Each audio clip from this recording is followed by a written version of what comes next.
തമിഴ്നാട്ടിലും ബീഹാർ മോഡൽ നടപ്പിലാക്കി സ്റ്റാലിൻ സർക്കാർ. സ്ത്രീകളുടെ ബാങ്ക് അക്കൗണ്ടിലേക്ക് 5000 രൂപ വീതം കൈമാറി. നിയമസഭാ തെരഞ്ഞെടുപ്പ് അടുത്തിരിക്കെയാണ് MK സ്റ്റാലിന്റെ തന്ത്രപരമായ നീക്കം. പ്രതിമാസം 1000 രൂപ വീതം നൽകുന്ന പദ്ധതിയുടെ ഭാഗമായാണ് 5000 രൂപ കൈമാറിയത്. ഫെബ്രുവരിയിലെ തുകയ്ക്കൊപ്പം മാർച്ച്, ഏപ്രിൽ മാസങ്ങളിലെ തുക മുൻകൂറായി നൽകി. ഇതിനു പുറമെ വേനൽക്കാല പ്രത്യേക ആനുകൂല്യമായി 2000 രൂപയും കൈമാറി. തിരഞ്ഞെടുപ്പ് പ്രഖ്യാപനത്തിന് മുൻപാണ് നിർണായക നീക്കം.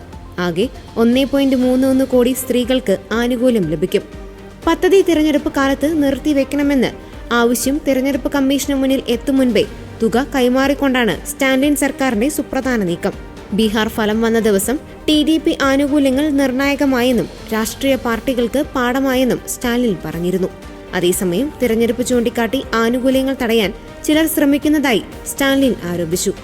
ആരൊക്കെ എതിർത്താലും വാക്കു പാലിക്കുമെന്നും സ്റ്റാലിൻ 2.0 അധികാരത്തിലെത്തിയാൽ പ്രതിമാസം 2000 രൂപ വീതം സ്ത്രീകൾക്ക് നൽകുമെന്നും സ്റ്റാലിൻ വ്യക്തമാക്കി.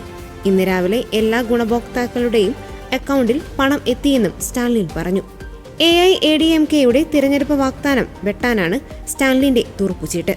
AIADMK സർക്കാർ 2000 രൂപ വീതം നൽകുമെന്ന് EPS വാഗ്ദാനം ചെയ്തിരുന്നു.